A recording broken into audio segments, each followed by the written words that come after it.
This is Trend Following Radio, where great thinking comes alive. Nobel Prize winners, legendary traders, best-selling authors, and the pros that know what drive us irrational human beings.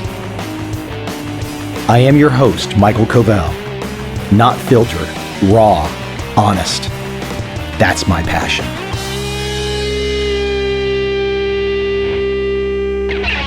My guest today, Susan Peirce Thompson. She has a new workout, a new book, Bright Line Eating. This is a podcast of aha moments on top of aha moments.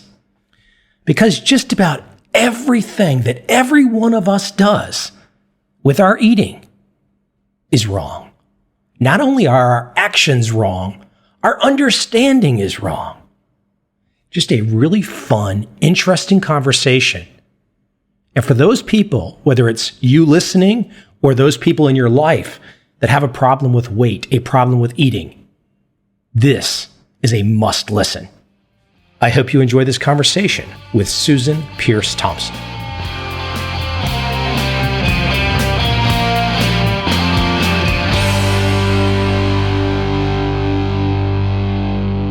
I love seeing in your work the reference to a BHAG. I don't know how many people, unless they've read Jim Collins' work, and I think he's the one that originated it. What's your BHAG? And explain what a BHAG is. So a BHAG is a big, hairy, audacious goal. And yeah, it's the idea is in business, that you need to have a BHAG.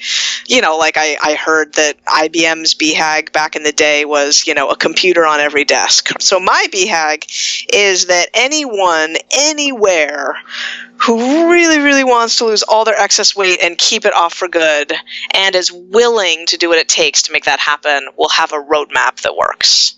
That's my BHAG. I sort of wake up every morning in service of people who've tried everything to lose weight and nothing works because their brain is blocking them from losing weight. I help them turn that around.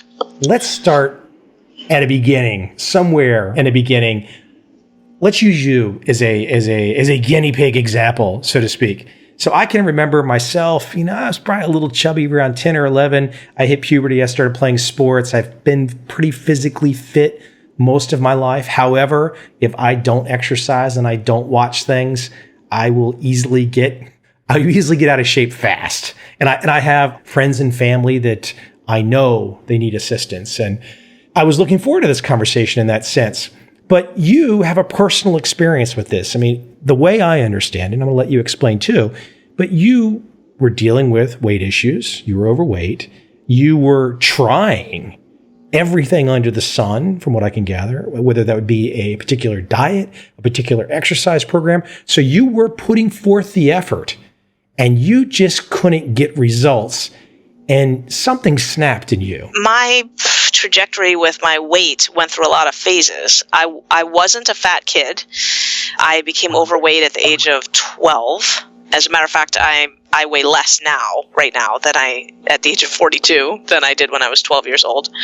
I started dieting at the age of 12, and it's hard to say that nothing worked because things would work for a little while. I would almost always lose some weight when I would start to put some focus in that area. The trouble was I couldn't get all the way down to a slender, right-sized body, and I couldn't keep it off, so I'd lose some weight, not all of it, and then I would I could never figure out what happened, whether it was that I would lose focus or what it felt like was that I would betray my plans, that I would give in to an exception here or there, which would, sort of gradually creepy crawl its way back to some sort of period of unrestrained eating again until I would muster the disgust and the I'm fed up with this and I've got to change. And I would, find some new plan and research it and resolve to do it right this time, and I would start all over. But I did that cycle, it felt like 50 times. I mean, I just over and over again. And as a teenager,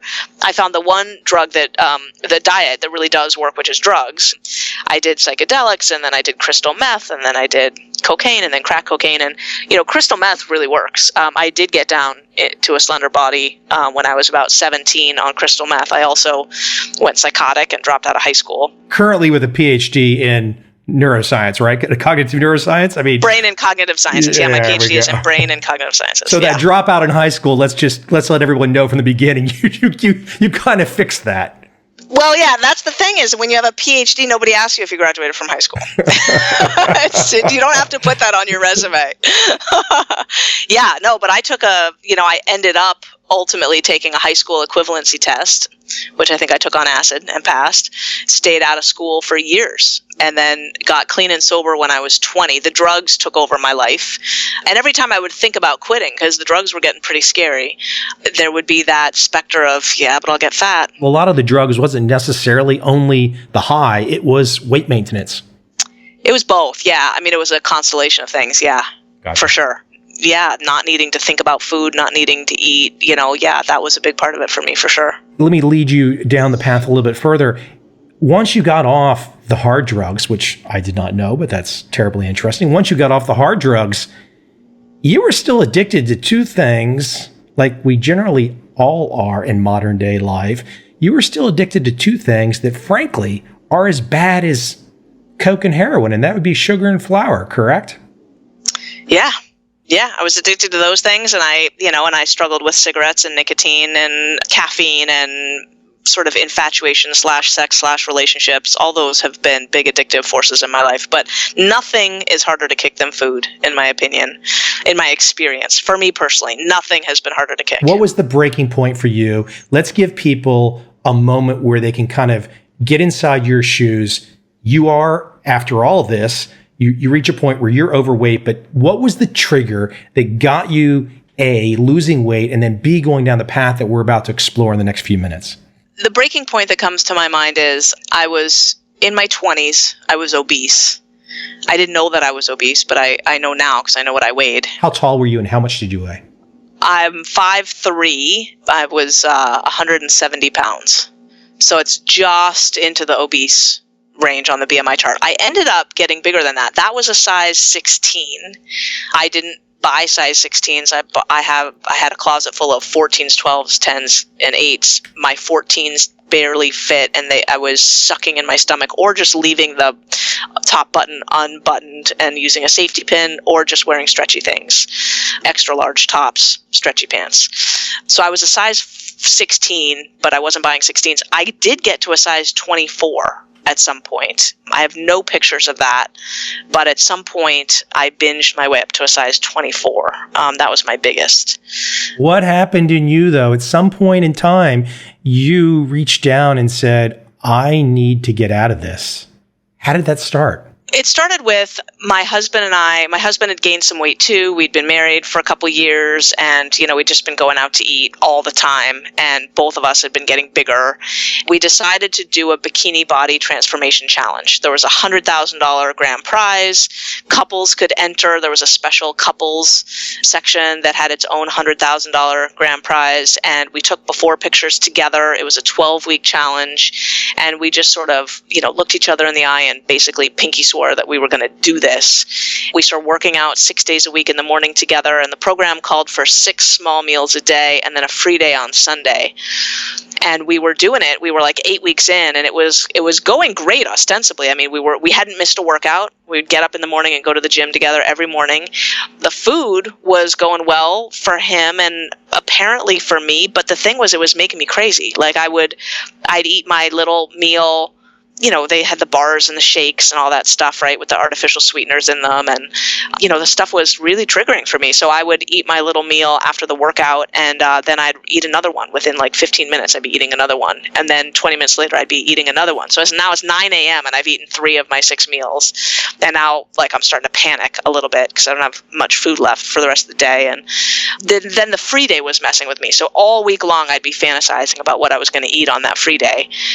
And it was kind of torture. It was like undoing me mentally. Like I'd be thinking about all the things I needed to make sure that I ate on Sunday.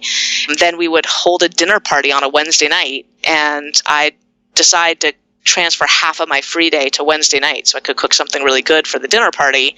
And then I'd be panicked about, well, when I start eating on Sunday for my free day, I'm not going to be able to stop at half a day. So if I keep going and I overshoot the mark, then how am I going to get those extra calories off? Maybe I could go to the gym for an extra session. And I want to know the exact moment. I want to know the trigger where it started, the exact moment. So I broke down and I started to cry. And I told my husband, I can't do this. Like, it's working for you. It's not working for me. I got to do something different. And I had ran into a friend in a parking lot who had been doing something different with her food. She'd been off sugar and flour, and she'd been weighing and measuring her food. And she was slender, and I knew her. She's a former bulimic, and she was as crazy with food as I was. And I'd never seen her thin before. And I'd just run into her. She was thin, and she told me about this no sugar, no flour thing she was doing. And I said, I think that's what I need to do. So I told my husband that I was quitting this bikini challenge that we were doing together. And we were sitting at the dining room table.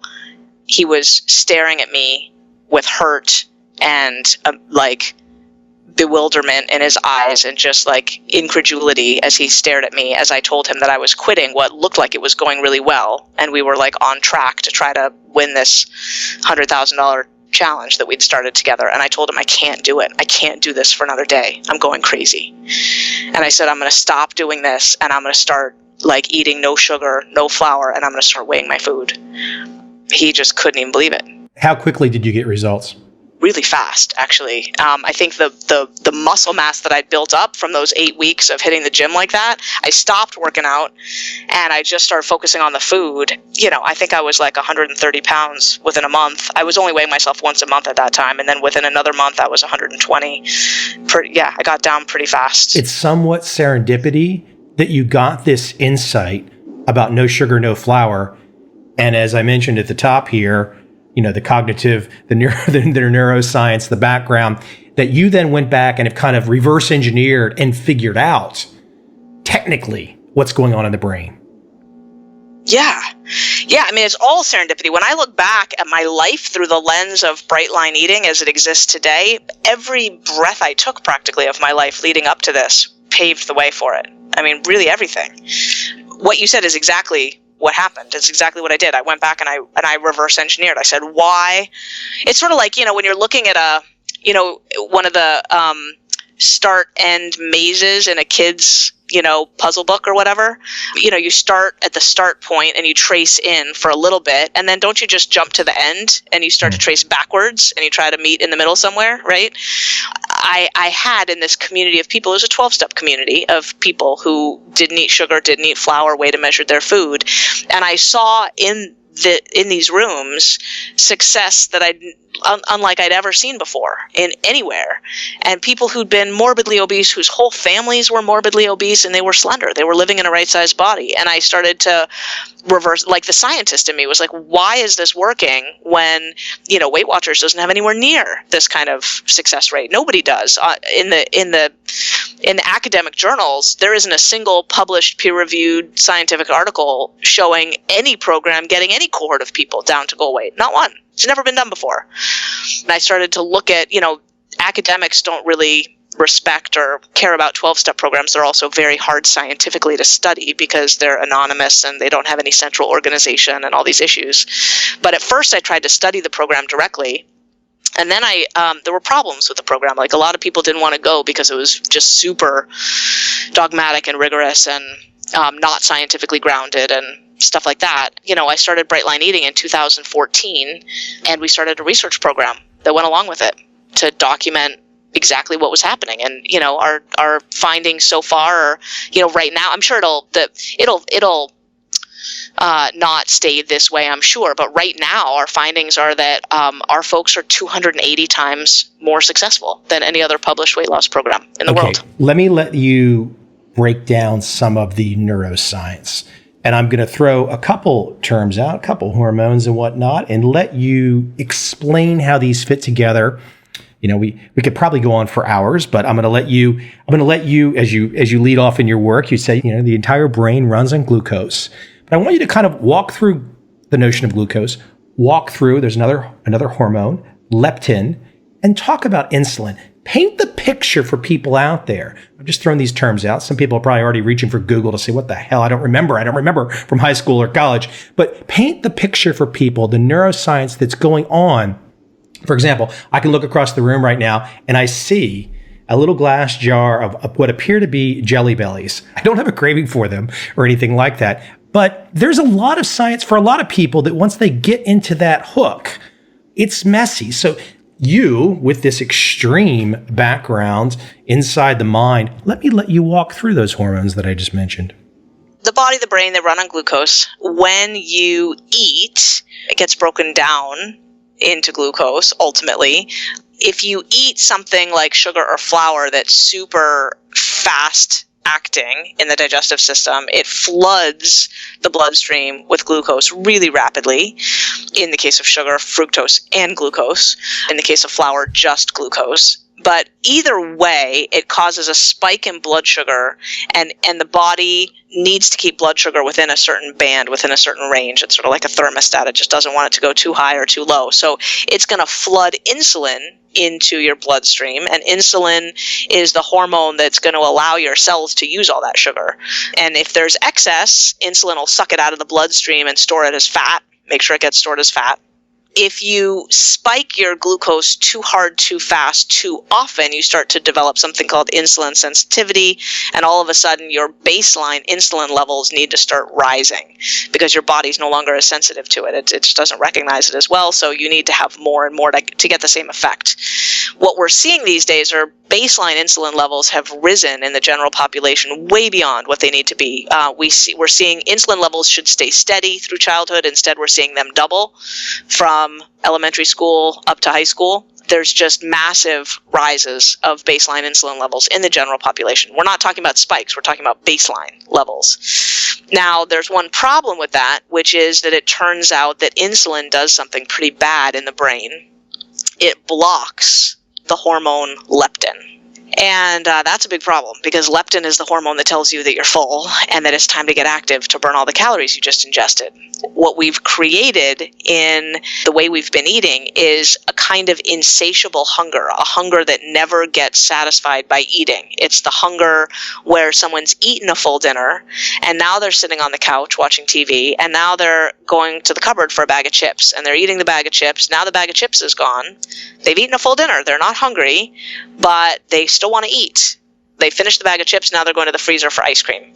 The eating just kind of continues on and on and on. It's not satisfied by, it's hunger that's not satisfied by eating. If your brain can't see its leptin, you show all the physiological markers of starvation, even though you've been eating like a glutton and you're sitting on the couch and you can't move. And the reason you're sitting on the couch all the time is because leptin is also the hormone that tells you to get moving. And if it's being blocked, your body and your brain literally think that it's necessary for you to stay sedentary, to preserve calories at all costs because you're starving.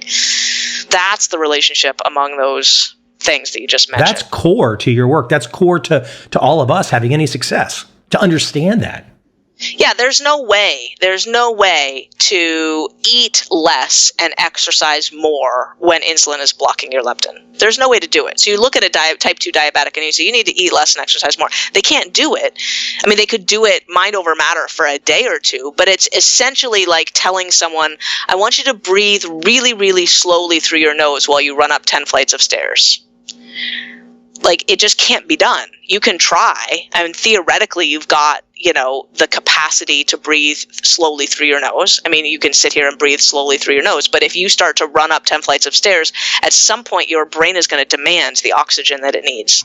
And in the same way, the brain takes control over our behavior to make us get the calories that it deems necessary for our survival. It's the same type of mechanism. We're talking about the brainstem here that regulates our reflexes, our heartbeat, just the basic essentials of survival. That's the place where insulin is blocking leptin, both at the hypothalamus, which governs our hunger and satiety mechanisms, and also at the brainstem, which governs our basic survival. Like, you can't override that stuff.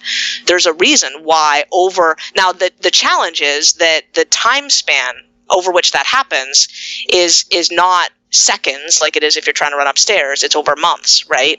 So it looks to us like we're the ones who are sabotaging our efforts at losing weight and getting healthy. But in reality, it's our brain that's forcing the issue. And with these insulin spikes, it's almost like a pyramiding type thing, an accelerated process to where we continually reach for more and more and more of these very things that are killing us, these very poisons. And look, as you make note of the statistics, 600 million people across the globe are defined as obese today. Clearly, you and I both know the statistics say the chances of everybody, you're going to affect a lot of people with your work, I'm sure, and you already are. But the statistics say with a problem that's that pronounced, it's got a long ways to go on its own in a bad direction before there's hope. I mean, I know I'm not trying to say it's impossible to turn things around, but with 600 million people obese and more of the world coming online to have a Circle K and a 7-Eleven and a KFC on every corner, we're in trouble. Yeah, we are. And, some of the issue is how we conceptualize food today. We've made, sugar and flour foods our staples. Added sugar is in 80% of the calories that are sold in the supermarkets today. Added sugar. 80% of the food in a supermarket has added sugar. Added sugar, yes. Look, if you're gonna make the case that eliminating sugar or cutting it drastically back is a huge thing that we should be doing, if 80% of the foods in a supermarket have added sugar, I mean, this is a challenge beyond belief. It is, and we're raising the next generation worse than we were raised. I mean, if you look at kids' menus in restaurants, it's nothing but sugar and flour. You can't find anything on the kids' menu that doesn't have sugar and flour in it. 60% of American one-year-olds are eating candy every day.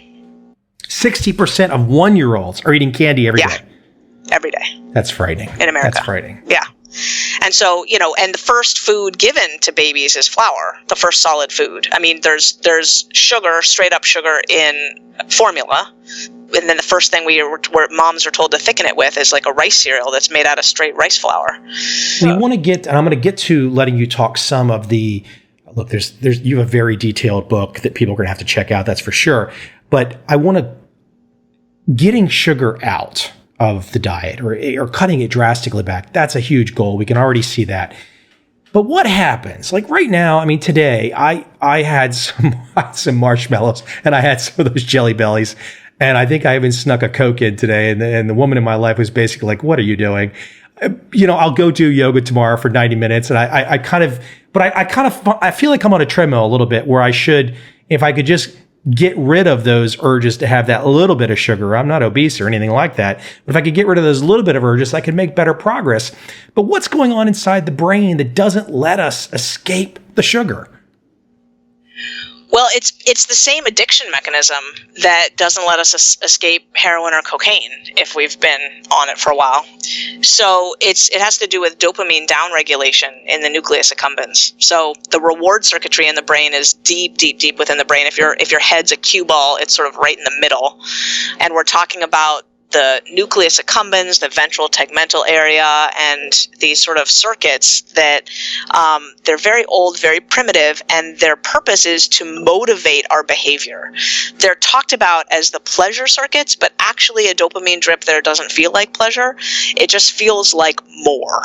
It feels like I gotta get me more of that. The whole purpose of those circuits evolutionarily is to motivate our behavior to go have us like go do something or get something. So sex is triggered there. Eating is triggered there. Things that it's really important evolutionarily for us to be motivated to go out of our way to sort of get or do. And what's interesting about those circuits is that the dopamine release in response to getting some yum yum there was titrated to kind of what was available in our environment. 100,000 years ago, 50,000 years ago, 10,000 years ago. The best foods you got around are maybe berries. That's kind of the sweetest thing you got. And then, the sex that's around is like the sexual stimuli are like, you catch some folks from a neighboring tribe bathing in a stream or something, and you get to watch for a little bit or something from behind a tree, right? I would have done more than that 100,000 years ago. Well, you might have tried, right? To more or less success. So, but, if you think about today, what you've got are, you've got donuts and, jelly bellies and marshmallows, the things you've been talking about, right? And then you've also got pornography. And similarly, these are grotesquely intense stimuli compared with what that circuitry evolved to sort of respond to. So we feed that part of the brain a donut or, a few minutes on YouPorn, and all of a sudden we're getting a dopamine release there that's just orders of magnitude bigger than that area of the brain was designed to handle. So the dopamine flood comes in, and what the brain does is very savvy. It recognizes the excess. If it happens a few more times, it starts to respond by changing its circuitry. It downregulates, meaning it thins out the dopamine receptors. It makes them less numerous and less responsive. That's fine and dandy if the flood keeps coming. If you're going to keep eating donuts and jelly bellies, and if you're going to keep watching pornography, then your brain is perfectly attuned now to this new state of stimuli. The problem is what happens when you stop. If you try to stop eating sugar, if you try to stop watching pornography, now what happens is you do not have enough stimulation on board to feel normal. Believe me, the absence of stimulation in that case absolutely feels like a dearth of pleasure, like not enough. It feels bleak. It feels desperate. It feels itchy. I see it in people's eyes when I propose that they stop eating sugar and flour. And I see them mentally run through the list of the foods that means that they're not going to be eating anymore. And I see the panic and the bleakness in their whole countenance, like it just completely shifts. And that's why it's so hard to get rid of those little doses of pleasure. It's the same circuitry that governs cocaine and heroin addiction. And I just want to say for the record, this is food addiction that we're talking about. And I want to say that I know that the notion of food addiction is still controversial to some extent in the literature. And what I want to say about that is that it's only refuted by people who have, maybe a nutrition degree or maybe a PhD in psychology, and they treat bulimics or anorexics, and they really don't like the idea of there being bad foods. Everyone knows it's completely common sense that food is an addiction. That's complete common sense. At least we should all know by today, right? Well, and the thing is that there's no controversy among neuroscientists who study addiction. Right. Like if you look at the circuitry, it's as clear as day. Like that's addiction. That's what it is. Downregulation in the nucleus accumbens is food addiction. What you see is the blowout of those receptors in the obese person who's been mainlining sugar and flour for years is as bad or worse as the blowout from the extreme heroin addict to the extreme cocaine addict.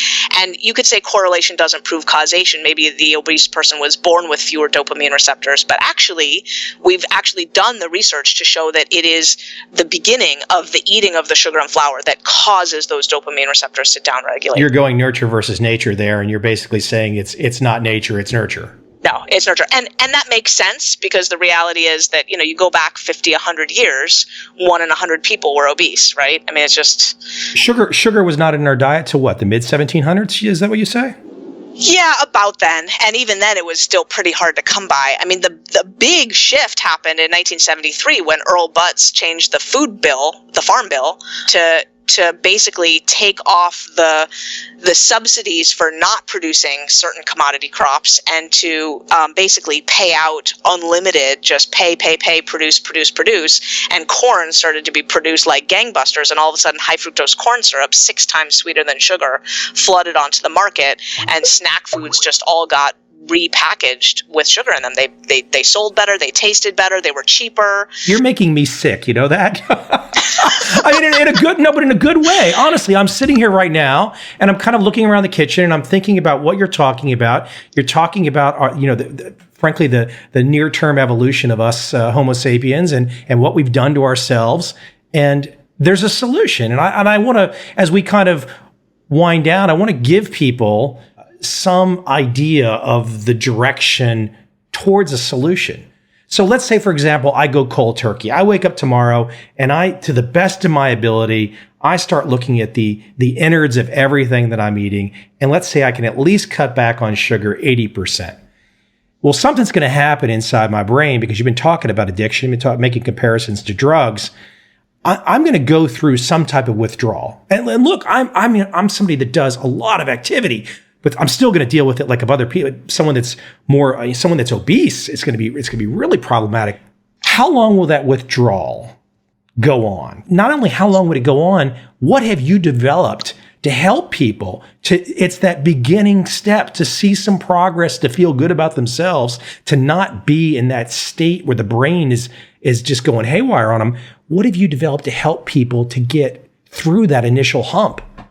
Yeah, well, what I've developed is the Bright Line Eating Bootcamp.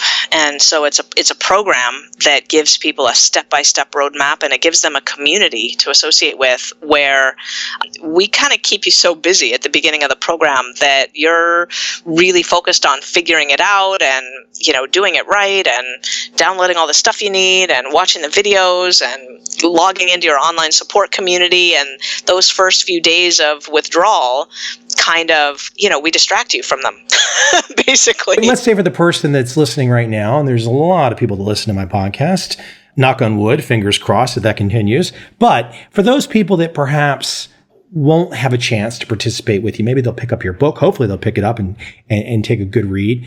But walk somebody through who's listening to where they can at least get motivated on what is that first step for me to start to deal with what I know is going to come, those awful feelings that want to make me sit on the couch and eat another bag of chips while I feel like I'm starving. If you want to give it a try, I recommend that you try to institute 3 bright lines: no sugar, no flour, and 3 meals a day.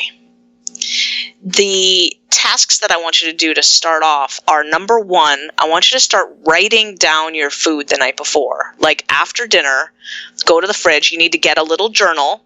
You need to keep it by the fridge with a pen at all times.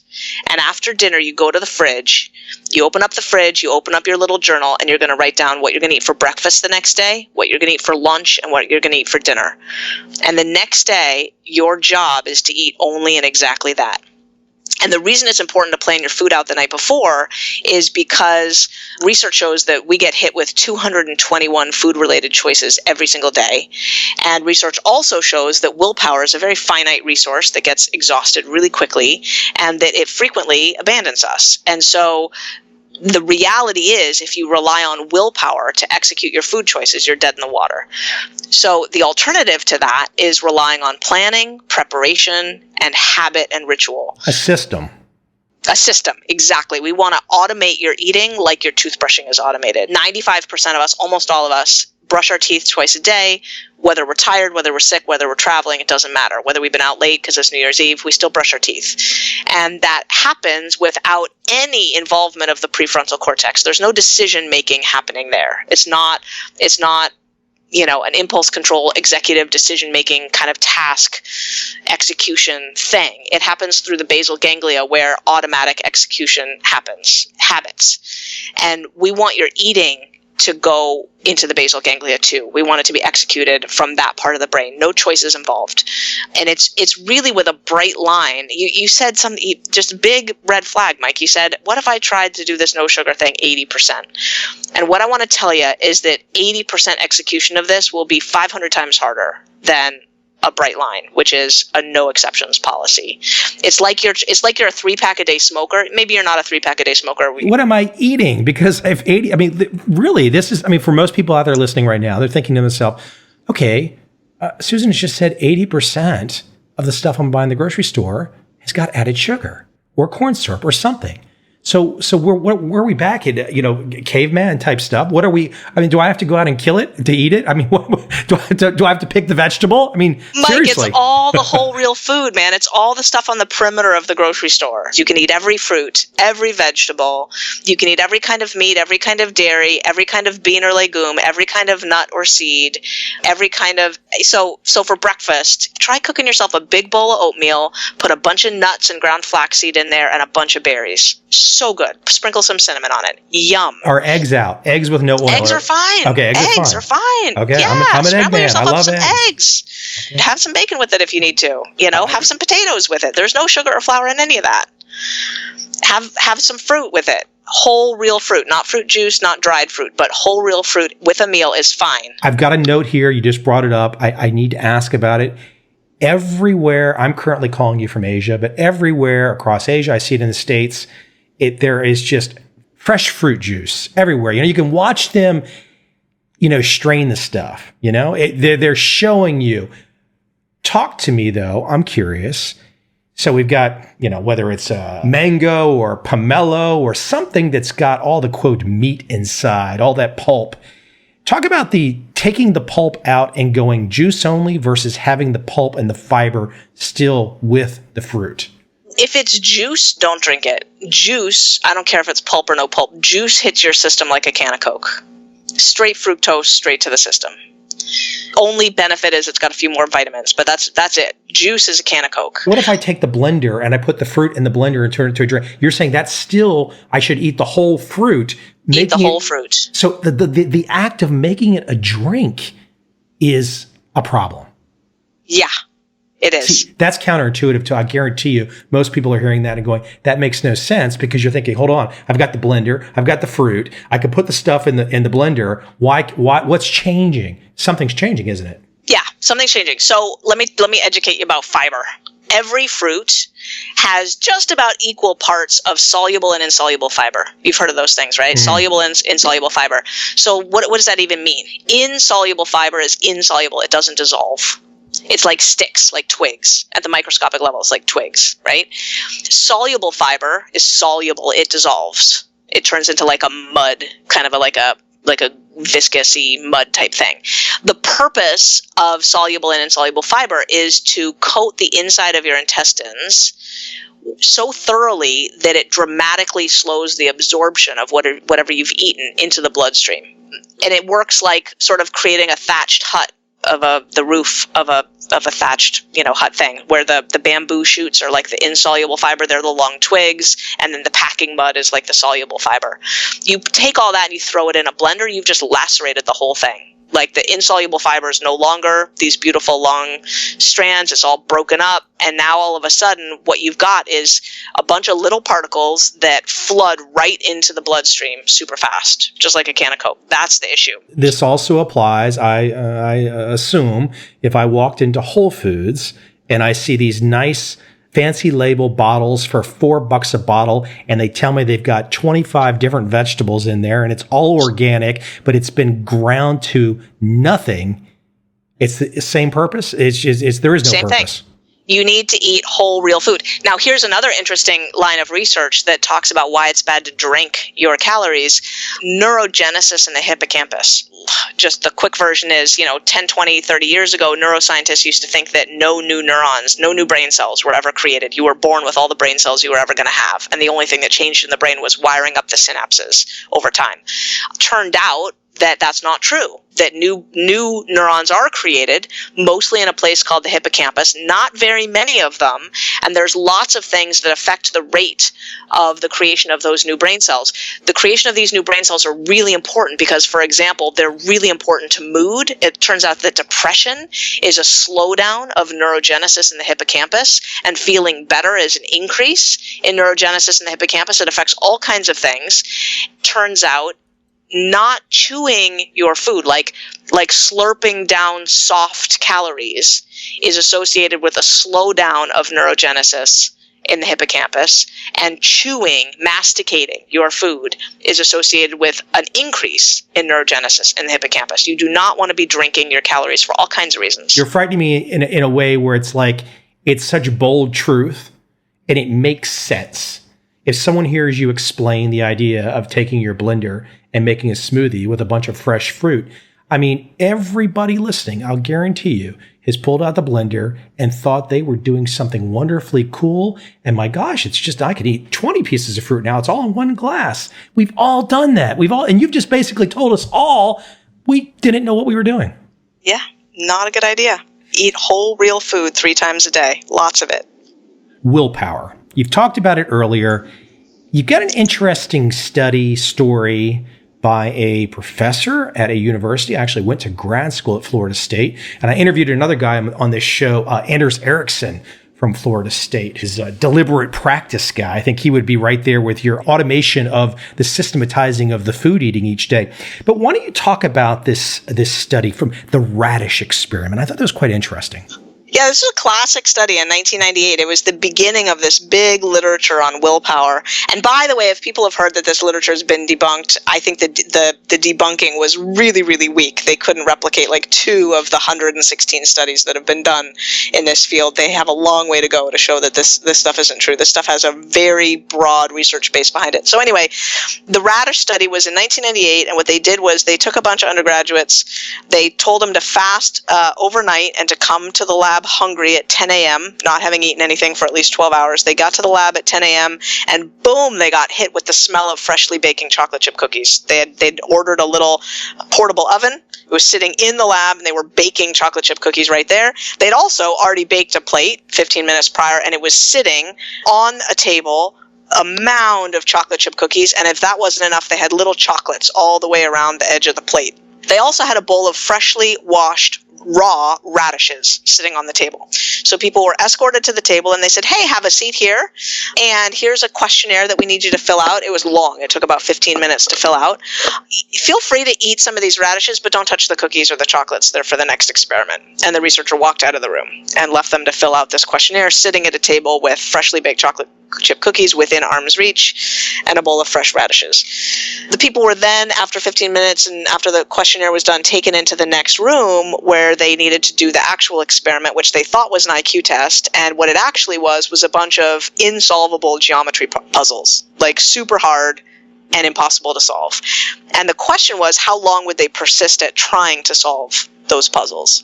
There were 2 other conditions. One condition where people were welcomed to eat the chocolate chip cookies and the chocolates and told not to touch the radishes because those were for the next experiment. And there was another condition where people arrived at the lab and there was no food at all. The findings showed that the people who'd had to use their willpower to resist the cookies and the chocolates could barely function on those impossible geometry puzzles. I mean, no one could finish them. They were insolvable. But the people who hadn't had to use up their willpower resisting the cookies actually persisted for an average of 2.5 times longer than the people who'd used up their willpower. Basically, what that study showed is that willpower is a finite resource. It gets cobbled by just 15 minutes of intense activity that depletes it. And a whole other body of research has shown that, to make matters worse, all kinds of things deplete. It's like a central battery pack, and all kinds of things deplete it. Decision-making, regulating our emotions, like they can get the same effect by having people watch Eddie Murphy movies and not laugh, and trying to regulate their emotions like that, which, being with kids, if you have kids, it's a lifetime exercise in emotional regulation is basically what it is. Like, you never get to say to them what you really want to say. You have to find a way to say it nice.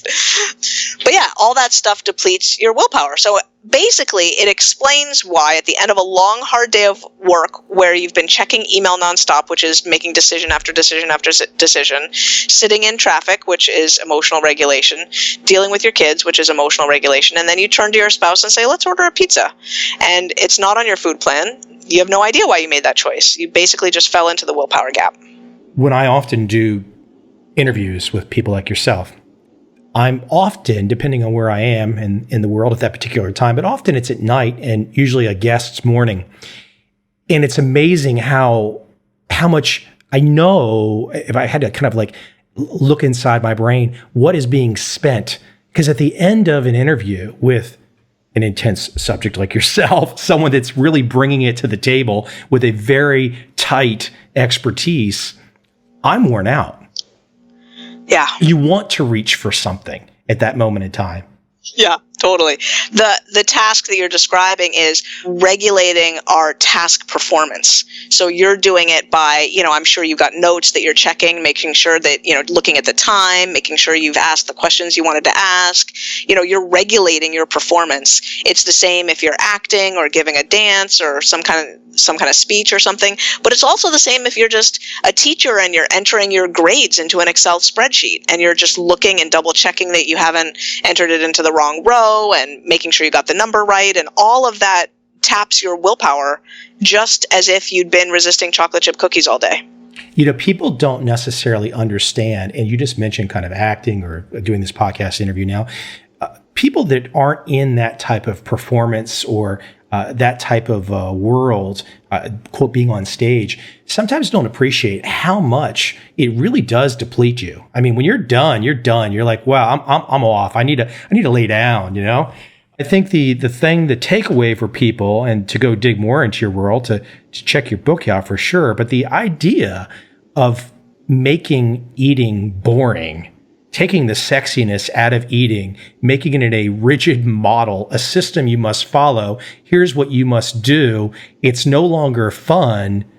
This is about having a better quality of life. Ultimately, this is about being able to go do the yoga practice, to be able to run a sprint, to not be laying on your couch, frankly, to be able to have sex. Because if people are morbidly obese, the sex thing stopped a long time ago. There's a lot of reasons why that, even if you don't naturally want to reach for a system like you're talking about, Susan, look, at some point in time, we don't live forever yet. They haven't figured out the yet part. The idea of an approach where there's rigid rules, my gosh, that might be about the only thing that makes sense. Yeah, so I want to a few things that you said there were like little, they put a little crick in my neck, like little red flags. And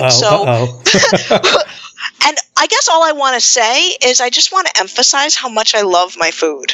I reject the notion that the fun, or not the fun, but the deliciousness has been taken out of my food. It is true that I don't eat anymore at non-meal times mindlessly. And it is true that I don't in quite the same way seek sort of entertainment or whatever in my food. But when mealtime comes, Mike, I'm a happy girl and I love my food, and my food is delicious. Actually, I eat better than most people who are out there eating sugar and flour. When you take time to really give yourself the gift of a delicious bright line meal at mealtime, we're talking, roasted butternut squash and, a big plump grilled chicken breast and a bunch of brown rice and a big beautiful salad with avocado and just yummy real dressing, and we eat really well. So I just wanted to say that this isn't about eating cardboard all day long. Listen, what you just described is these are things that make it across my plate quite a bit as well. I guess the thought process is that, can I sneak in the 200 calorie piece of chocolate at some point in time during the week? Or is this cold turkey in your mind? That's the whole point of bright line eating, is how much it needs to be cold turkey. My fundamental thesis is that one of the primary reasons that 99% of the obese are not getting down to goal weight when they try to diet, when they're trying really, really hard, is that they're addicts taking a moderation approach to a substance abuse problem that essentially needs a bright line. They're like 3-pack-a-day smokers. I'm like a 3-pack-a-day smoker. And in the past, I was trying to say, well, I'm just going to have 5 cigarettes a day instead of 60. And the reality is that if you're a 3-pack-a-day smoker and you want to get healthy, you need to smoke. It's way easier, is the point, to smoke no cigarettes than to try to dance with the devil and get in your 5 cigarettes. Trying to get in 5 cigarettes is an exercise in crazy making, because then you're trying to ration them, and it just doesn't work. It just doesn't work. Can we continue this at some point in time? Yeah, I would love that, Mike. You're a ball. It's so much fun to talk with you. Sure. Where can we send everybody? Talk about the book really quick. I know you've got to run. Where can we send people? What website? Well, the best website's probably brightlineeating.com. BRIGHTLINE, brightlineeating.com. What you'll find at the top there's a tab for the book, so you can check that out there. Published through Hay House, available everywhere, Barnes & Noble, Amazon, etc. But what's at the top of that website is a quiz that will tell someone how susceptible their brain is to the pull of addictive foods. Because something we didn't talk about here is that not every brain is actually susceptible to the forces we've been talking about, this food addiction thing. 1/3 of brains just aren't susceptible at all. And there are probably people out there who are like, I don't know what she's talking about. Like, I can eat a cookie and stop. 1/3 of brains are moderately susceptible, and then 1/3 of brains, like mine, are highly susceptible. That was kind of where I wanted to go next, was to unpack that part of the analysis. Mike, did you take the quiz? Did you take the susceptibility quiz? Do you know where you are? I've not taken the susceptibility quiz yet. I'm scared of forms because then somebody might put a tracker in there and track me. I don't know. I'm guessing you're a 6 on the scale, just from talk. We haven't talked much, but I'm guessing you're a 5 or a 6. I'm a 48-year-old male that can do the full splits still and a handstand. That's pretty F-bomb impressive. That is pretty impressive. Really? Yes, I can. And I will do them again tomorrow at a hot yoga class at 12 noon in Southeast Asia for about an hour and 40-minute class, and I will probably sit on the couch after that, feeling like I'm starving in the context of what we just talked about today. But it won't be related to the food part. It'll just be because I'm dead. So yeah, not everybody needs bright line eating. I'm not one of these people that thinks that my program is for everybody. It's just for the people who really, really want it. People who've really tried everything to get into a right-sized body, and they just want a roadmap that works. That's what bright line eating solves, is that issue. I'm sure you've inspired people today. I appreciate you taking the time. Thank you so much, Mike. It's been a total delight.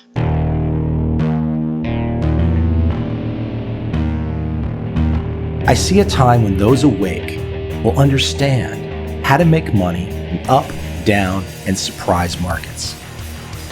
Whether new trader or experienced, college student or financial advisor, protecting against a crash or just trying to make a lot of money, trend following offers everyone an answer in uncertain times.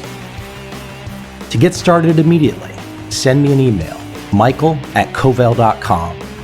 I will send you the right trend following steps to take along with my free video. But if you want to buy and hold, trust the government and trust Wall Street, this is absolutely not for you.